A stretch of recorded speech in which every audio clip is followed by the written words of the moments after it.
ಸಿದ್ದರಾಮಯ್ಯನವರೇ, ನಾನು ಮುಂದೆ ಬರ್ತೀನಿ, ಇವತ್ತು ಹೇಳಲ್ಲ, ಮುಂದೆ ಬರ್ತೀನಿ, ಇನ್ನು ಸಮಯ ಇದೆ.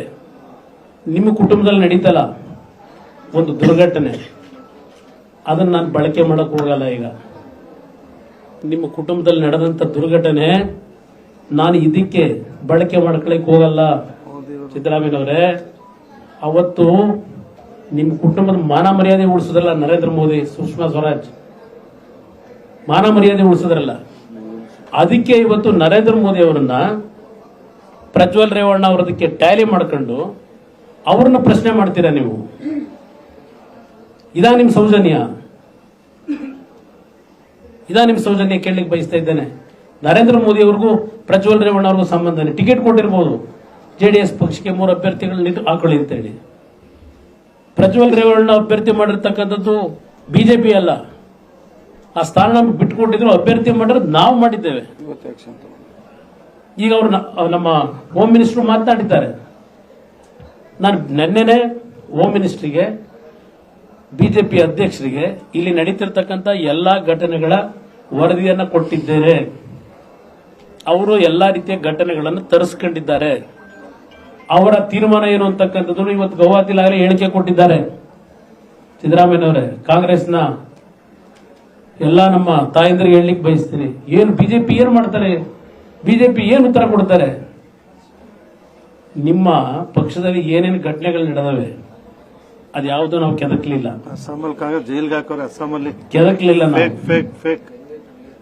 ಕೆದಕ್ಲಿಲ್ಲ ನಾವು ಯಾವುದೋ ವಿಷಯಗಳು ಕೆದಕಿಲ್ಲ. ಇನ್ನು ಅದು ನಮ್ಗೆ ಅವಶ್ಯಕತೆನೂ ಇಲ್ಲ, ಅದ್ರ ಅವಶ್ಯಕತೆ ಇಲ್ಲ. ನಾವು ಹೆಣ್ಣು ಮಕ್ಕಳನ್ನ ಮುಂದೆ ಬಿಟ್ಟು ಅವ್ರನ್ನ ದುರುಪಯೋಗ ಪಡಿಸ್ಕೊಂಡು ಇದನ್ನ ರಾಜಕೀಯಕ್ಕೆ ಬಳಕೆ ನಮ್ಮ ಜೀವನದಲ್ಲಿ ದೇವೇಗೌಡರು ಎಂದೂ ಮಾಡಿಲ್ಲ, ನಾವು ಮುಂದೇನೂ ಮಾಡಲ್ಲ.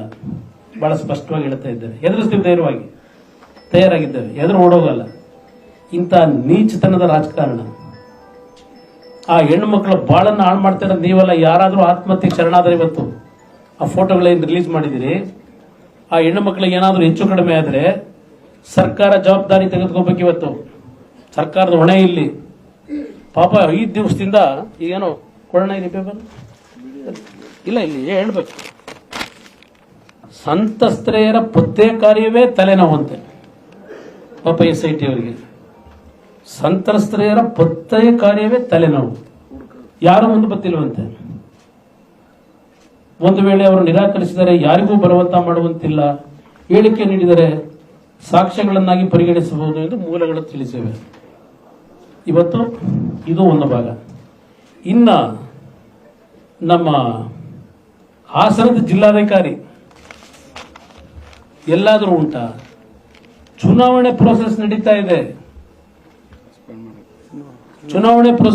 ಇದೆ, ಅವರು ಸಾರ್ವಜನಿಕವಾಗಿ ಏನು ಪ್ರತಿಕ್ರಿಯೆ ಕೊಡುವಾಗಿಲ್ಲ, ಕೋಡ್ ಆಫ್ ಕಂಡಕ್ಟ್ ಮುಗಿದಿಲ್ಲ.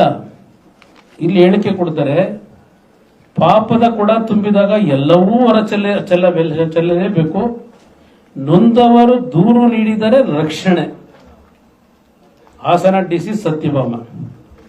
ಪಾಪ ಪೌರಾಣಿಕ ಹಿನ್ನೆಲೆಯ ಶಿಶುಪಾಲನ ವಧೆ ಕಥೆನೂ ಹೇಳೋರು ನೆನ್ನೆ ಅವ್ರಿಗೆ ಎಲ್ಲರಿಗೂ ಪಾಠ ಮಾಡೋರು ಈ ಹೆಣ್ಮಗಳು ಜಿಲ್ಲಾಧಿಕಾರಿ. ಈ ಪಾಠನೂ ಅವ್ರಿಗೆ ತಯಾರು ಮಾಡಿರ್ಬೇಕಿದೆ ಹೇಳು ಅಂತ ಹೇಳಿ ಜಿಲ್ಲಾಧಿಕಾರಿಗೂ. ಆಮೇಲೆ ಅವರು ಎಲ್ಲ ಈ ಕತೆ ಹೇಳಿದ ಮೇಲೆ ನನಗೆ ಇದು ಯಾವುದು ಮೊದಲು ಗೊತ್ತಿರಲಿಲ್ಲ, ಈಗ ನನಗೆ ಗೊತ್ತಾಗಿದೆ ಅಂತ ಹೇಳ್ತಾರೆ. ಅದು ಬೇಕಾದ್ರೆ ವಿಡಿಯೋ ಕ್ಲಿಪ್ಪಿಂಗ್ಸ್ ಹಾಕ್ತೀನಿ. ಆ ಹೆಣ್ಣುಮಗಳನ್ನು ಜಿಲ್ಲಾಧಿಕಾರಿ ಕೊಟ್ಟಿದ್ದಾರೆ. ಈ ಜಿಲ್ಲಾಧಿಕಾರಿ ಕರ್ತವ್ಯ ಏನು? ಪಾಪದ ಕೂಡ ತುಂಬಿದೆ ಅಂತೆ. ಕೃಷ್ಣ ಪಾಪ ಶಿಶುಪಾಲನಿಗೆ 100 ಬಾರಿ ಕ್ಷಮಿಸಿ 101ನೇ ಬಾರಿ ಶಿಕ್ಷೆ ಕೊಟ್ಟಂತೆ. Who are you to decide this incident? ನೀನೇನು ನ್ಯಾಯಾಧೀಶನ? ಯಾವಾಗ ನೀನು ಈ ಒಂದು ತೀರ್ಮಾನ ತಗೊಂಡಿದ್ಯಾ? ಈ ಹೆಣ್ಣು ಮಗಳಿಗೆ ಕೇಳಲಿಕ್ಕೆ ಬಯಸ್ತಾ ಇದ್ದಾನೆ. DC ನಿನ್ ಕೆಲಸ ಏನು? ಈ DC ಕೆಲಸ ಏನು? ಇಲ್ಲಿ ರಾಜಣ್ಣ ಸಂತ್ರಸ್ತರಿಗೆ ಬೆದರಿಕೆ ಇದ್ದರೆ ಭದ್ರತೆ ಕೊಡಲು ಸರ್ಕಾರ ಸಿದ್ಧ. ರಾಜಣ್ಣಂದು ಈ ಕಡೆ ಜಿಲ್ಲಾ ಉಸ್ತುವಾರಿ ಸಚಿವ. ಅದಿರ್ಲಿ, ಅವೆಲ್ಲ ಮುಂದೆ ಬಾರೋಣ. ಕಿಡ್ನಾಪಿಂಗ್ ಅವೆಲ್ಲ ಬಹಳ ಇದಾವೆ, ಚರ್ಚೆ ಮಾಡೋಣ. ಏನು ಎಲ್ಲೂ ಹೋಗಲ್ಲ. ಪಾಪ ಕರೆದವ್ರು ಅವರು, ನಮ್ಮ ಉಪಮುಖ್ಯಮಂತ್ರಿಗಳು ಕರೆದವ್ರು. ಎಲ್ಲ ಹೋಗಲ್ಲ. ಮುಖ್ಯಮಂತ್ರಿ ಉಪಮುಖ್ಯಮಂತ್ರಿ ಹೇಳ್ತೀನಿ. ಇಲ್ಲಿ ಇದು ಒಂದು ಭಾಗ.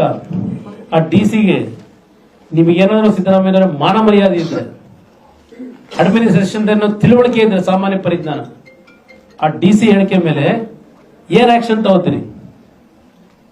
ಯಾರು ಅವ್ರಿಗೆ ಪವರ್ ಕೊಟ್ಟಿರೋದು ತೀರ್ಮಾನ ತಗೊಳ್ಳಕ್ಕೆ? She is